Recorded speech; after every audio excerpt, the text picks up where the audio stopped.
tema de la indivisibilidad, que los derechos humanos son indivisibles. Y les expliqué o les indiqué ahí que no hay que confundir la indivisibilidad con la clasificación. Los derechos humanos tienen una clasificación.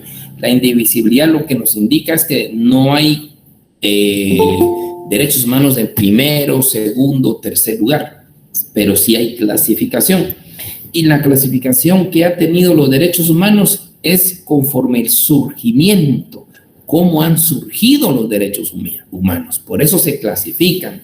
Y la clasificación viene a derechos humanos de primera generación porque fueron los primeros derechos humanos que surgieron. Después vienen los derechos de segunda generación porque ahí hubo otro grupo de derechos humanos que surgió después. Después vienen los derechos humanos de tercera generación porque surgieron después. Y hoy mismo se habla de derechos humanos de cuarta generación. Entonces, eso es la clasificación: derechos humanos de primera generación, segunda generación y tercera generación. No derechos humanos de primer nivel, segundo, tercer nivel, no. Son derechos humanos de primera, segunda y tercera generación como han surgido. En la clasificación, cuando se habla de derechos humanos de primera generación, son los derechos individuales. Los derechos de segunda generación son los derechos colectivos. Los derechos humanos de tercera generación son los derechos de solidaridad. Entonces, si habla de derechos humanos de primera generación, vuelvo a insistir, son los derechos individuales. Segunda generación son los derechos colectivos.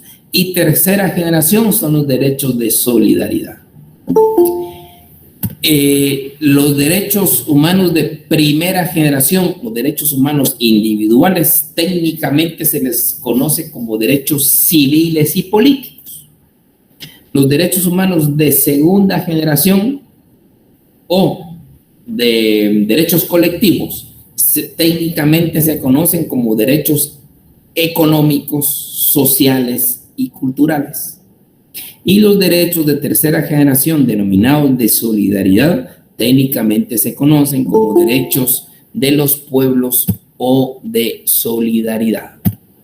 Esa es la clasificación de los derechos humanos, recordándoles que es una clasificación como han surgido, nunca de nivel o de importancia, no, cómo han surgido. Entonces, técnicamente hablando, se puede decir que los derechos humanos se clasifican en derechos humanos civiles y políticos, derechos económicos, sociales y culturales, y por último, derechos de los pueblos o de solidaridad. Esa es la clasificación de los derechos humanos. Esa clasificación de los derechos humanos vamos a desarrollarla poco a poco.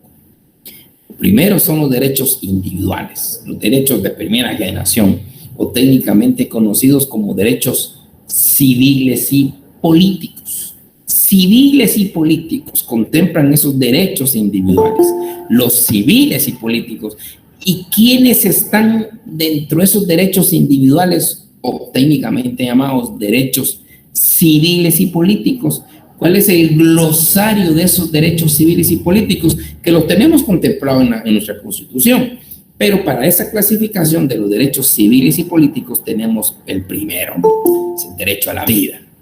Derecho a la vida, derecho a la libertad, derecho a la igualdad, derecho a la tutela judicial efectiva, derecho a la seguridad, integridad personal, el derecho al honor, el derecho a la familia, el derecho a la religión, el derecho a la intimidad, el derecho a la propiedad es parte de nuestros derechos civiles y políticos o derechos individuales, derecho a la nacionalidad, derecho al asilo, derecho a la petición, derecho a la asociación, derecho a la reunión, a la libre expresión del pensamiento, el derecho a elegir y ser electo. Estos son los derechos individuales. Esto es el glosario de los derechos civiles y políticos. Vuelvo a repetir, aunque esto lo vamos a ver detenidamente uno por uno, pero para tener en mente y conocer desde ya, cuando se nos habla de los derechos civiles y políticos o los derechos individuales, tener presente ese glosario que empieza de derecho a la vida, libertad, igualdad, tutela judicial efectiva, seguridad, integridad personal, el honor a la familia, a la religión. El derecho a la religión es un derecho individual, es un derecho civil y político, derecho a la propiedad, a la nacionalidad, al asilo, a la petición, a la asociación, a la reunión, a la libre expresión del pensamiento, a la libertad de pensamiento, a la libre expresión. Son derechos civiles y políticos. Y el último, que es el derecho a elegir y ser electo, son los derechos individuales, son los derechos civiles y políticos. Estamos hablando de la clasificación. Esa clasificación de los derechos individuales, técnicamente denominados civiles y políticos, es este glosario anteriormente indicado. Es el glosario de esos derechos. Vamos a ir desarrollando uno a uno, aunque son derechos que los vivimos, los tenemos, los exigimos, sabemos esos derechos. Ahorita esto nos sirve para la clasificación y para buscarlos dentro de la propia Constitución, porque estos derechos que vienen desde estos pactos, bueno, ahorita vamos a hablar sobre los pactos, que vienen con anterioridad a la propia Constitución. Y hablando de los pactos, estos derechos individuales o conocidos derechos civiles y políticos, pues tienen su pacto. Hay un pacto internacional, hay un pacto mundial. Yo les recuerdo lo que hemos dicho siempre, que al finalizar la importancia de haber finalizado la Segunda Guerra Mundial y haber declarado esta Carta de San Francisco, donde contiene las Naciones Unidas, y en estos postulados, propósitos de las Naciones Unidas es el desarrollo de los derechos humanos. Se hizo la Declaración Universal de Derechos Humanos y después dos pactos, dos grandes pactos internacionales, dos grandes pactos universales. Uno de ellos, mire cómo se llama, escuche cómo se llama el pacto: Pacto Internacional de Derechos Civiles y Políticos. O sea, estos derechos individuales anteriormente establecidos en este glosario tienen sus derechos, tienen su pacto internacional, tienen su pacto mundial que se llama derechos civiles y políticos. Pero también en ese año 66 surgieron esos dos pactos. El otro pacto internacional es el Pacto Internacional de Derechos Económicos, Sociales y Culturales. En conclusión, cada generación de derechos humanos, tanto la primera generación como la segunda generación, tienen pactos individuales, tanto el Pacto Internacional de Derechos Civiles y Políticos, que contienen los derechos humanos de primera generación, que son los individuales, y el Pacto Internacional de Derechos Económicos, Sociales y Culturales, que tienen los de segunda generación, que son los colectivos. Ahorita vamos a concentrarnos en estos derechos individuales, en los derechos civiles y políticos, ya anteriormente indicado en el glosario. Recuerdo que al inicio de la clase alguien me preguntó ¿qué leyes vamos a ver? Yo les dije, conforme el tiempo vamos a ir descubriendo ciertas declaraciones, ciertos pactos, ciertas convenciones.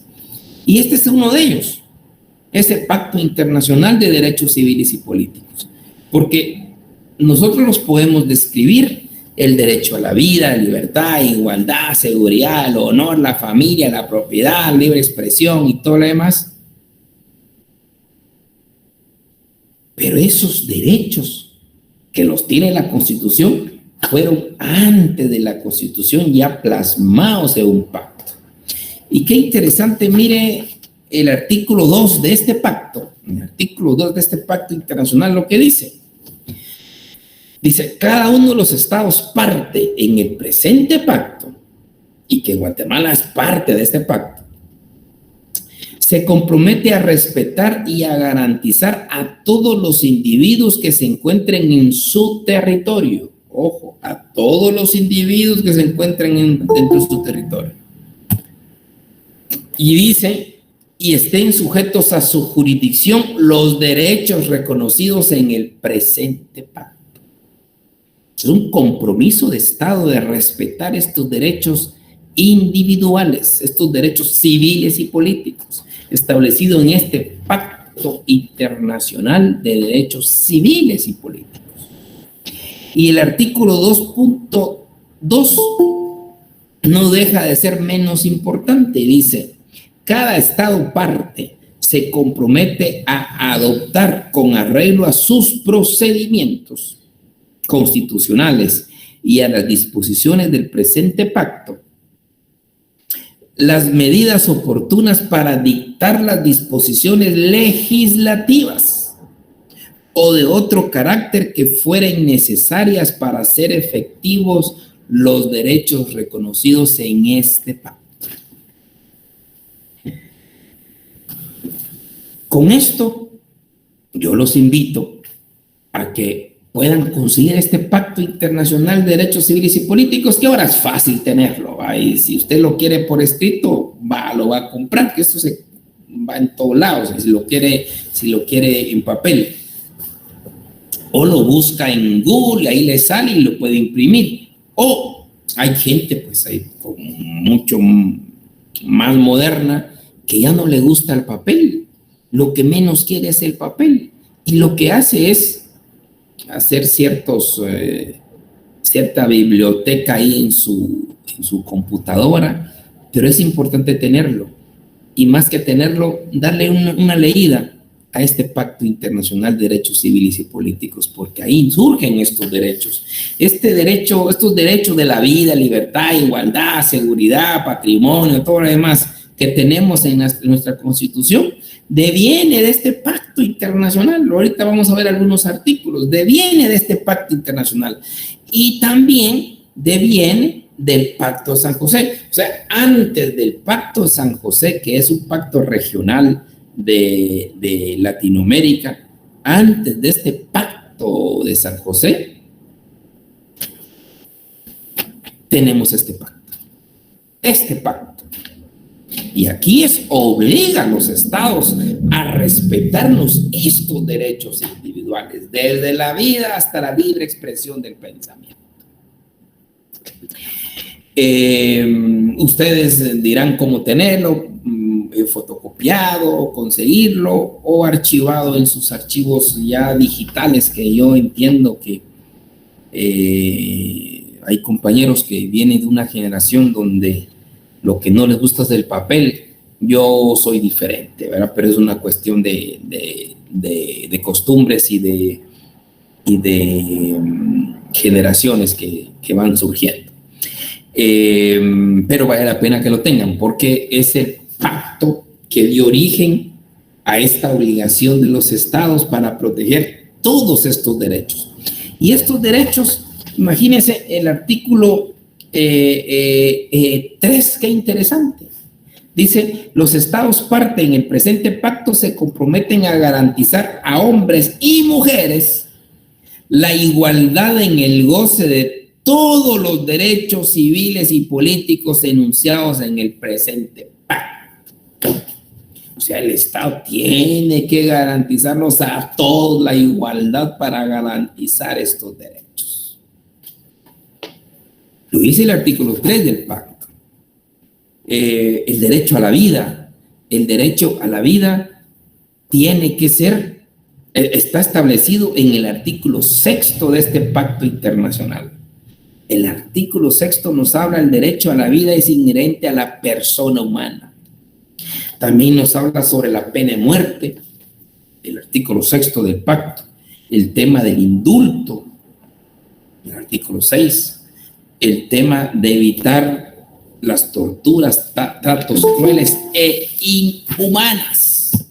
Eso nos narra el artículo 7, evita la servidumbre y también al Estado, el Estado se compromete a no realizar o velar para que no se establezca el trabajo forzoso de las personas. Interesante, pero interesante más el artículo 8, cuando dice no se considera como trabajo forzoso u obligatorio el trabajo en el sistema penitenciario, por ejemplo, y esto se relaciona con el artículo 47 de nuestro Código Penal, donde se habla sobre el trabajo en las prisiones, que es un derecho, es una obligación. Y aquí nos está diciendo, porque siempre se decía que el trabajo en las prisiones es forzoso, pero aquí aclara en este mismo pacto que eso no es forzoso, el trabajo en las prisiones. Interesante. El derecho a la libertad y seguridad de las personas, el artículo 9. Mire, el artículo 11, un tema importante que ustedes lo ven en su Constitución, lo vemos en nuestra Constitución, donde dice, a ver qué es lo que quiere decir. Con palabras más, palabras menos, pero es lo mismo. Dice, nadie será encarcelado por el solo hecho de no poder cumplir una obligación contractual. En otras palabras, sabemos que en la Constitución dice que por deuda no hay prisión. Y esto es porque es un ordenamiento del pacto de derechos civiles y políticos. Don Juan Luis Palencia, cuénteme. Buenas noches, licenciado. Disculpe que no encienda mi cámara, pero voy en camino a mi casa. Fíjese que le quería, me surge una duda con relación a lo que usted indica que según la Constitución, pues todos deberíamos de ser iguales en derechos y obligaciones. En ese sentido, ¿qué pasa con las personas que son juzgadas bajo la ley del femicidio, por ejemplo? Don Juan Luis, eso se lo prometo que le vamos a platicar el día lunes sobre el principio de igualdad.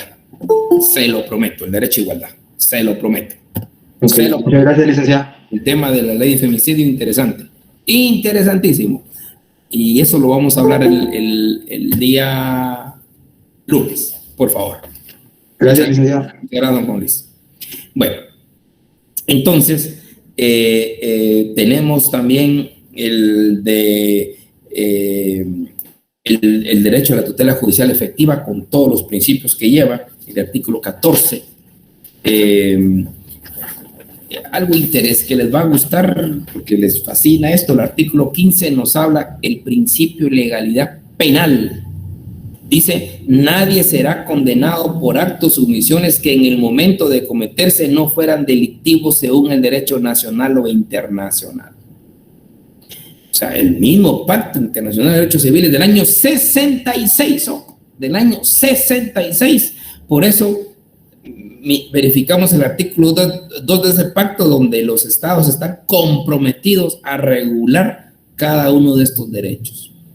El derecho a la intimidad, artículo 17, a la expresión del pensamiento, artículo 19, al derecho a la religión, el artículo 18, el derecho a la reunión, también artículo 21, derecho a la asociación, el artículo 22, 23, el derecho a la familia, el artículo 26, el derecho a la igualdad, lo que tocó Juan Luis, el artículo 26, el derecho constitucionario, el artículo 27, que es lo que más o menos regula artículos 58 y 66 de nuestra Constitución. Y de la parte 4 en adelante, que es el artículo 28, según nuestro Pacto Internacional de Derechos Civiles y Políticos, ya regula lo que es el comité. Aquí le llama Comité de Derechos Humanos. ¿Y en qué consiste el Comité de Derechos Humanos? Lo que dice el Comité de Derechos Humanos es que o estos pactos, es que todo lo que es comité, muchos pactos tienen comité. ¿Y qué es el comité en este caso de derechos humanos? El comité de derechos humanos es el encargado de velar por el cabal cumplimiento de estos derechos. O sea, los estados tienen que velar por el cabal cumplimiento de estos derechos. ¿Y qué pasa si el estado no cumple? Ahí se acude al Comité de Derechos Humanos. Ya más adelante vamos a ver cómo acudir al Comité de Derechos Humanos, porque recordemos que nuestra función es no solo tener el catálogo de los derechos humanos, sino también cómo defender defender esos derechos humanos en el ámbito interno como en el ámbito internacional. Y aquí el mismo Pacto Internacional de Derechos Civiles y Políticos en el artículo 28 nos da la figura del Comité de Derechos Humanos. Y este Comité de Derechos Humanos es el encargado de velar por el cabal cumplimiento de estos derechos, porque el Estado está comprometido. Artículo 2 del pacto. El Estado está comprometido a hacer valer estos derechos para las personas que habitan en su territorio, dice. Entonces, ¿qué pasa si no cumple? El Comité de Derechos Humanos es el ente fiscalizador del cumplimiento de los estados.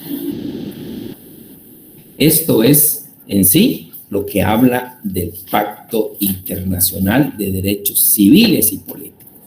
Vuelvo a repetir, vale la pena que lo tengan, ya sea en papel, ya sea en su compu, pero que lo lean. Una leidita a estos derechos, que no es mucho porque ya lo sabemos. Nosotros tenemos innato que es el derecho a la libertad de expresión, lo sabemos.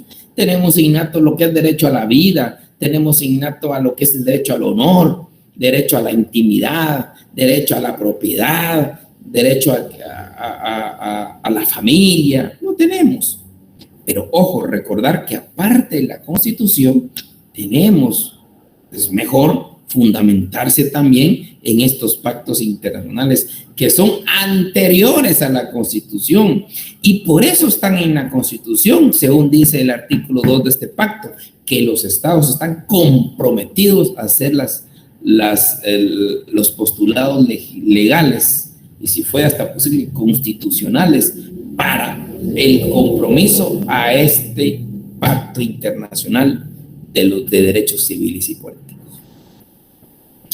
En este pacto, como ya dijimos, el artículo 6 regula lo que es el derecho a la vida. Ahora, ¿qué es el derecho a la vida? El derecho a la vida es en sí es el seguimiento, mantenimiento, es el surgimiento, mantenimiento y desarrollo de la existencia de la persona. Se protege desde la concepción. El tema de la concepción, un tema un poquito que va más allá y ahorita lo vamos a ver. Pero el derecho a la vida es el sine qua non de todos los derechos. Derecho sin el cual no puede existir lo demás. Y eso lo dijo efectivamente el Comité de Derechos Humanos.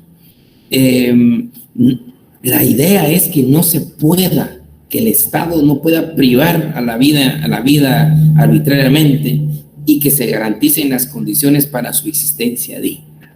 Eso es lo que se pretende con el derecho a la vida. Ahora, en este pacto no lo dice así, pero el Pacto San José sí dice textualmente que los estados deben de respetar y deben garantizar la vida de las personas a partir de la concepción. A partir o desde la concepción, como lo dice nuestra Constitución. La Constitución fue del año 85, el Pacto San José en el año 78 y el Pacto Internacional de Derechos Civiles y Políticos del año 66. Pero el Pacto San José sí agregó esto, que se debe de proteger la vida a partir de la concepción. Ahora la pregunta es, ¿qué se entiende a partir de la concepción? Yo sé que en su cabecita, ahorita en estos momentos, redunda aquello de que lo que hemos aprendido, que se protege la vida desde el momento en que existe la unión entre el óvulo y el espermatozoide. Eso ahorita se nos viene en la cabeza y eso es porque eso es lo que aprendimos, porque eso es lo que sabemos, porque eso lo aseguraron que decía la ciencia y la religión. Entonces, esa es la concepción. Pero viene un tema importante y esa sentencia la vamos a ver, por eso un ratito al final les voy a robar sobre el tema de las sentencias. Hay una sentencia muy, muy bonita que se llama Fecundación in vitro versus Costa Rica, de la Corte Interamericana de Derechos Humanos, que sabemos que la Corte Interamericana ya tiene jurisdicción sobre nosotros. en materia de derechos humanos. Y esa sentencia polémica, por supuesto, ¿verdad? No hay sentencia que no sea polémica. No hay sentencia que no sea polémica. Una sentencia va a dar para dos bandos, uno que la critica y el otro que la aplaude. Eso así es. Usted como futuro juez, como futuro magistrado, no va a quedar bien con todos. No va a quedar. Siempre hay un bando que lo va a odiar y otro bando que lo va a aplaudir, obviamente. Pero esta sentencia es peor aún. La Corte Interamericana recibió una cantidad de críticas como cantidad de halagos. Porque toca temas muy sensibles como el asunto de la concepción, la vida. Sí, doña Yuma Leida, cuénteme. ¿Aló? Sí, doña Yuma, cuénteme.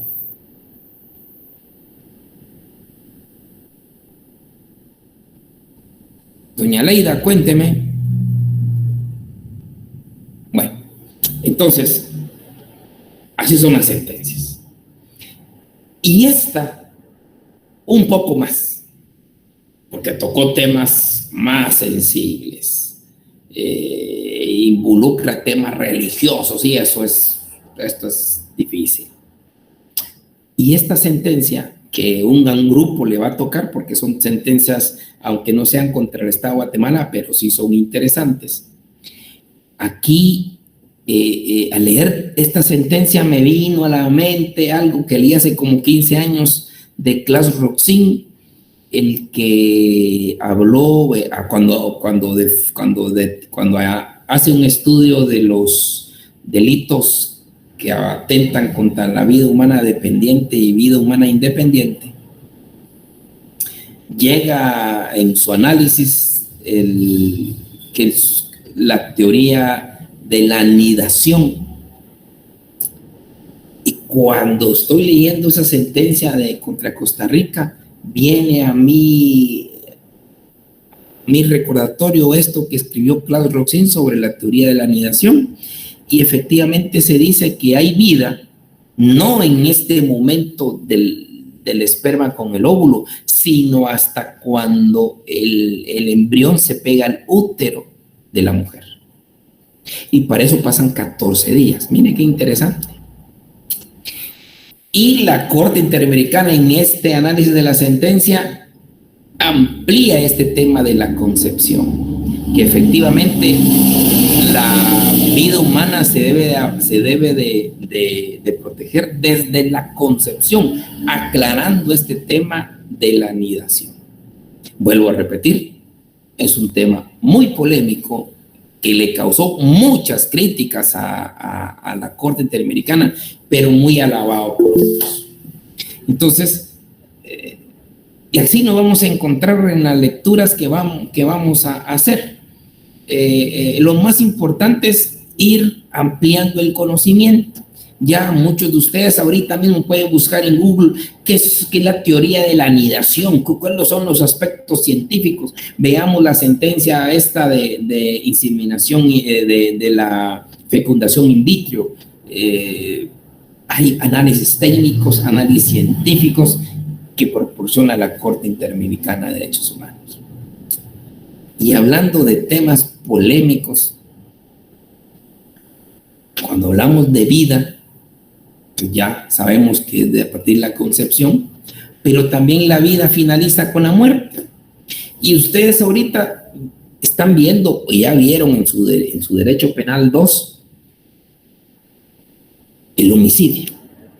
¿Y qué dice el homicidio? Es el primer tipo penal que aparece en la parte especial y dice: quien diere muerte a otra persona. Ahora, ¿qué es la muerte? ¿Cuándo se determina la muerte? ¿Y en dónde se determina la muerte? Ustedes ya vieron esto. Quien diere muerte a una persona, pero ¿cuándo hay muerte?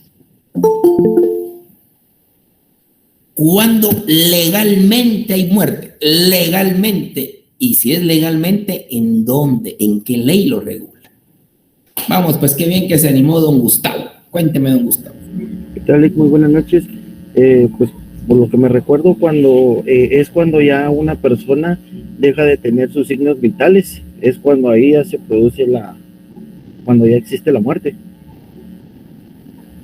Vaya, el tema es que signos vitales, sabemos que hay personas que ya fallecieron, pero su corazón sigue bombeando o el hígado funcionando, y es ahí donde se le da a otra persona. Ahora, ¿en dónde? Porque tiene que haber una ley que nos indica cuándo hay muerte y en qué ley es. Buenas noches, licenciado. Don Marlon, cuénteme, don Marlon. La ley que regula la muerte está en el decreto 91-96 del año 1996, en el artículo 26, y se regula en lo que es la donación de órganos. Y legalmente se declara como fallecida una persona con la muerte cerebral, sin importar que todos sus demás órganos sigan en funcionamiento. Excelente, don Marlon, hombre, excelentísimo. Mire, eso es. Créame que es el primero que me responde. No sé si será una especialidad suya o es segunda profesión esta o tercera profesión, pero porque nadie me ha respondido esto desde hace muchos años, incluyendo cuando se mira derecho penal. Pero eso es, don Marlon, y para el conocimiento del resto de los compañeros, efectivamente, en la ley de donación de órganos es donde aparece la regulación de la muerte. ¿Cuándo se considera muerte una persona? Cuando se dé la muerte cerebral. Habiendo muerte cerebral, se declara legalmente muerte una persona. Legalmente. Puede ser para algunos aspectos religiosos. Alguien me habló sobre la energía y que no sé qué. Esos son otros factores. Pero legalmente se da con la muerte cerebral. Y para el conocimiento de la inmensa mayoría, es necesario saber que la ley de donación de órganos es el ordenamiento jurídico que estableció cuándo es la muerte de una persona. Ya tenemos fundamento, porque antes del 96, pues, créame que no nos costaba mucho decir, se diera muerte una persona, pero ¿cuándo hay muerte? Si entran distintos criterios. Pero ya ahora legalmente ya apareció. Legalmente, guste o no, ya legalmente se determinó que se constituye muerte a una persona cuando se da esa muerte cerebral. Y se da, y tenemos el fundamento efectivamente en esta ley de donación de órganos. Muy bien, don Marlon, muchas gracias. ¿No? Hablando de estos temas polémicos de que en la vida, hay dos temas ahí, tres temas, pero porque esto se da mucho en las universidades estadounidenses, saben que las universidades estadounidenses es de puro debate, de pura discusión. Y el primer día o segundo día de clase siempre se ponen temas polémicos. De los temas polémicos que van a estar siempre es eutanasia, aborto y pena de muerte. Siempre, porque ahí entran los criterios, unos análisis profundos, criterios y unos a favor, unos en contra. No hay una pacificación en esto. ¿Qué opinan ustedes del aborto y la eutanasia? Cuéntenme, con toda la confianza del mundo. A la que sí, Lick, que sí. Que sí, que don Randy. Que sí debería de ser legal todo eso. Okay. ¿Quién más? Buenas noches, licenciado. Mario, cuénteme. En mi caso, por la religión que yo percibo, no, ninguna de las dos. Sin embargo, va a depender de ciertas condiciones y lo vemos en un sentido jurídico. Por ejemplo, en el aborto. En Estados Unidos, en algunos departamentos, no me recuerdo cómo se llaman allá. Estados, una persona que estaba solicitando que se diera aborto por X o Y razón. Sin embargo, eso no está permitido. Pero tomemos en cuenta, por ejemplo, una violación. Una mujer puede, sí o no, decidir En el caso de la eutanasia, pues, no sé, yo diría que va a depender también de las condiciones en las que vive una persona. Muy bien, muchas gracias, don Marlon. Doña Lisette Álvarez, vamos a ver qué opina el sentido de la mujer. Buenas noches, Lick. Yo vería más viable aquí en el país, por lo mismo que decía el compañero, la religión y todo eso que está tan arraigado, tal vez la eutanasia. Pienso que sería más factible. ¿Y el tema del aborto? En mi criterio muy, muy personal, tal vez en aquellos casos por violaciones a menores, no sé, ya extremadamente pensando. Ok, interesante. Don Randy, cuénteme. Yo quiero otra vez. Yo pienso que es una perspectiva, Ali, que como dicen los compañeros, y se comprende muy bien, ¿verdad?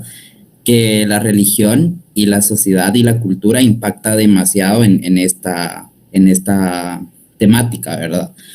Ahora bien, creo que también tanto la religión como la sociedad y la cultura también poseen un sesgo, y es un sesgo moral, ¿verdad?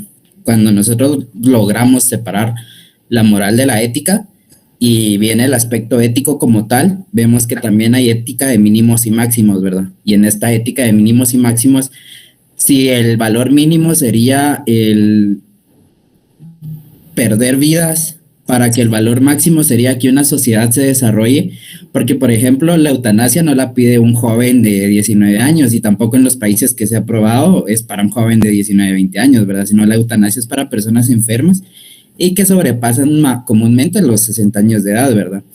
Ahora el aborto también viene con la perspectiva de ética. ¿Por qué? Porque el aborto, al menos quizás desde mi percepción, ¿verdad? No es tanto si solo para una violación, si sí o no, sino que yo pienso que debería ser general como tal, porque yo les soy muy honesto, en Guatemala una familia tradicional, una familia promedio, no tiene una capacidad económica para sostener un hijo, y mucho menos si es un embarazo a temprana edad, ¿verdad? Entonces, si no está eso, yo diría para qué justamente el discurso pro vida y decir, ay, sí, que la vida se proteja y todo, pero si nos damos cuenta que desde el gobierno ese niño va a nacer sin derecho a educación, sin derecho a recreación, sin derecho a una familia, sin derecho a comida, sin derecho a vivienda, yo pienso personalmente, ¿para qué una postura pro vida de traerlo a sufrir, ¿verdad? Entonces, yo pienso que por esto separo aquí justamente lo moral de lo ético. Moralmente, sí es un impacto muy grave y muy, muy negativo, pero éticamente y desde las distintas perspectivas de ética, yo diría éticamente es más válido de lo que es moralmente. Muy bien, don Randy. Vamos a ver, doña Melary.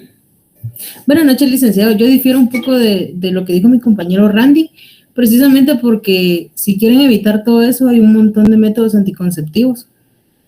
Entonces, sí difiero un poco de eso, en lo personal. ¿Y qué pasa cuando es violación, doña Marley? Violación de niñas, por ejemplo.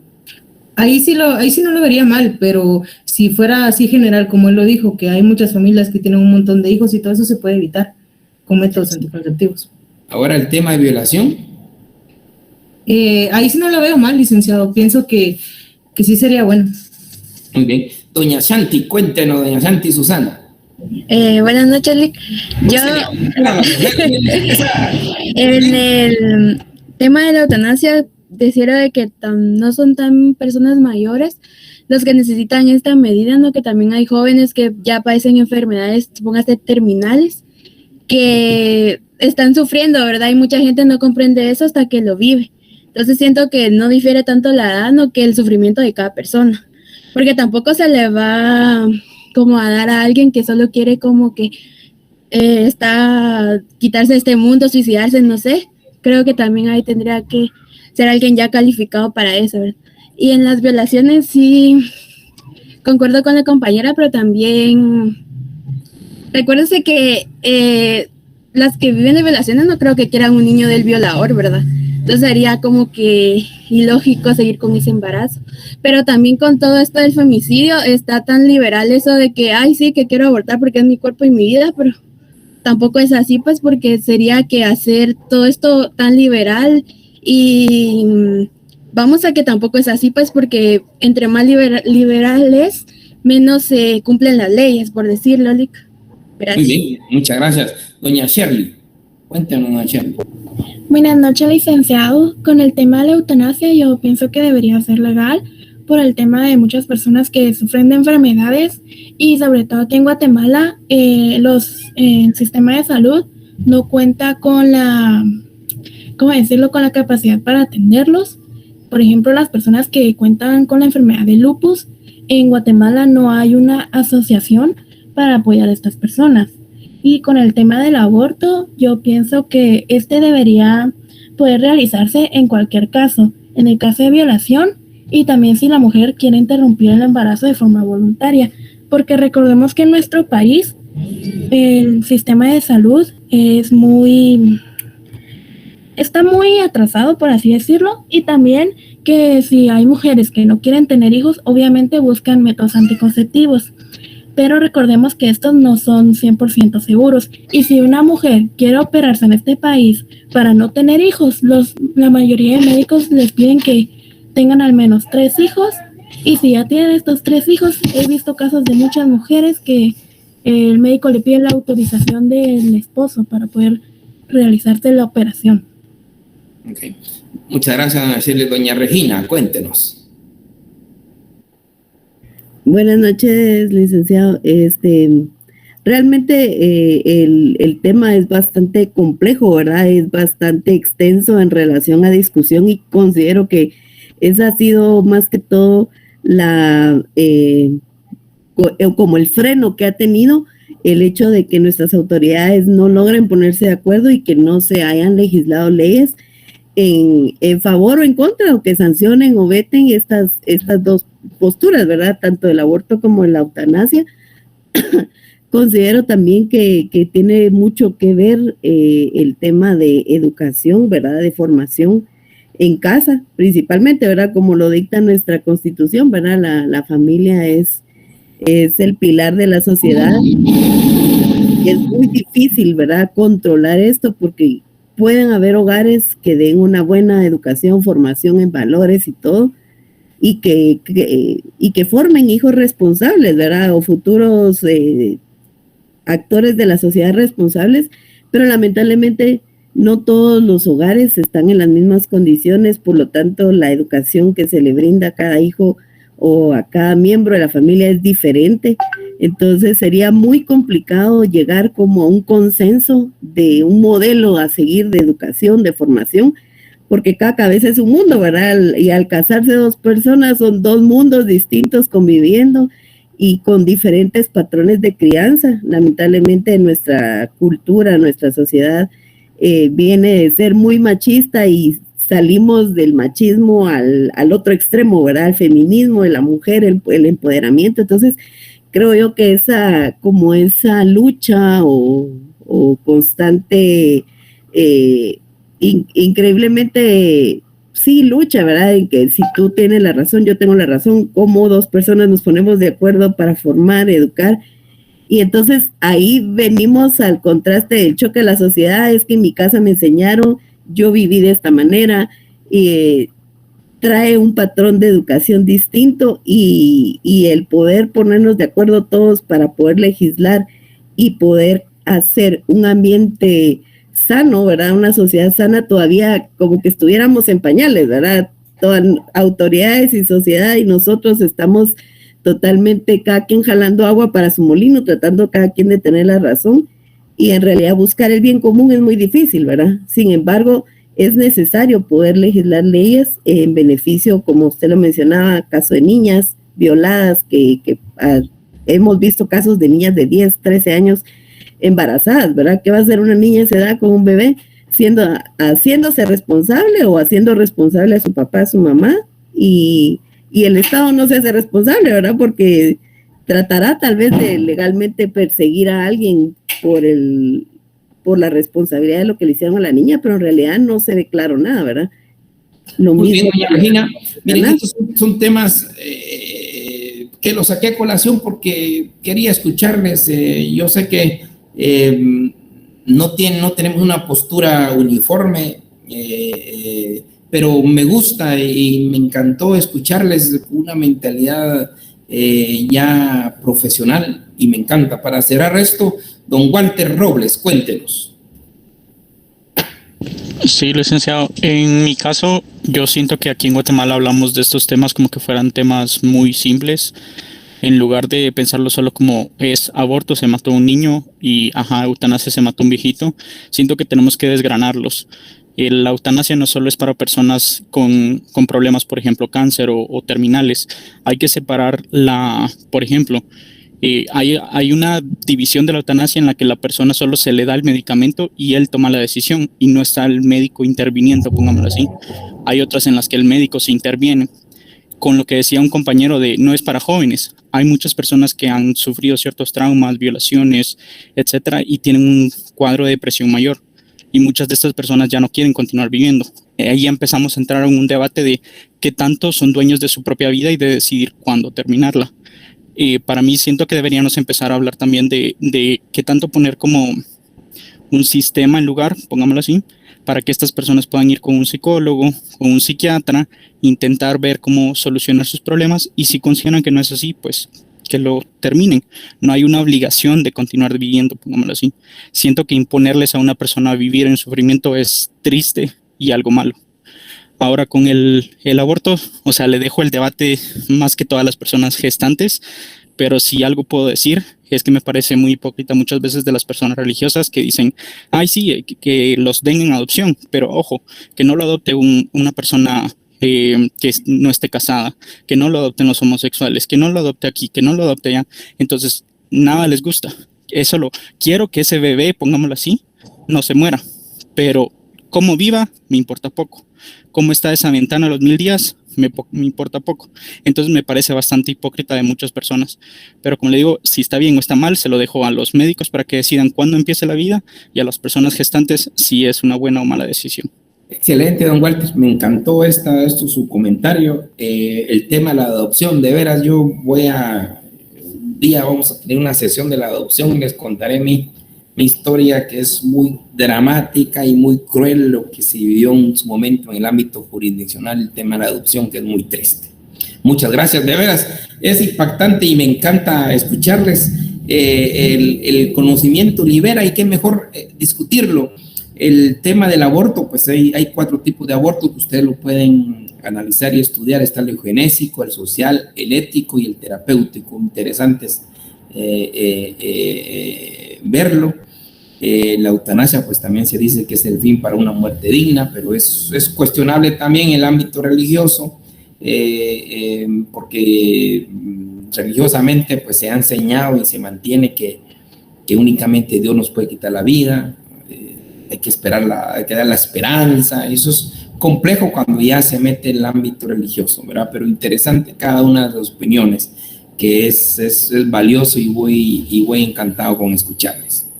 Pero cerrando esto y con el perdón de los compañeros que querían hablar, cerrando esto, yo quería robarles unos minutitos, muchas gracias por todo, para ver cuántos somos en esta sección C. No sé si ya me pudieron averiguar cuántos Licenciado, somos. ¿Sí? Buenas noches. Fíjese que usted nos dijo que se iban a comunicar con nosotros. ¿No? Sí, ya no nos pudimos comunicar, yo lo sé, yo lo siento. Pero no sé si pudieron averiguar cuántos somos en esta sección. No, pero si gusta para el día lunes, creo que no sé si el lunes tenemos clase con usted. Ya sí, tenemos clase el lunes. Me gustaría, porque así tenemos nosotros más o menos cuántas sentencias, y de esas sentencias, cuántos grupos vamos a aperturar, y ustedes, por la afinidad, es que van a localizar sus grupos, ¿verdad? No se va a imponer nada, porque lo mejor es que sea por afinidad. Ustedes saben cómo se comunican, cómo se encuentran, y que es importante desde las aulas universitarias, aunque yo sé que los encuentros no han sido físicos, pero es importante para ustedes tener estos vínculos, porque la vida a base de amistades, muchas gracias, 270 más o menos, dice. La vida nos lleva a que tenemos que tener amistades, y esta profesión mucho más. Lamento que por la pandemia no nos hemos entrelazado, y máxime ustedes, entre ustedes, porque muchas veces esas amistades se empiezan en la academia, en la universidad, y después tienen a ser grandes profesionales unidos, y tienen que unirse.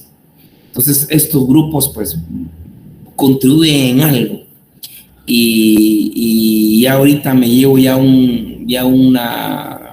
una cantidad, y con base en esa cantidad pues vamos a hacer los grupos, como dice doña Melary, el día lunes posiblemente pues las reafirmemos, pero ya con esto yo ya tengo el número de sentencias, después se las doy y ustedes ya forman sus grupos, y después ya me trasladan el nombre de las personas de los grupos y ya quedamos fijos para el segundo parcial. Así que muchas gracias, compañeritos.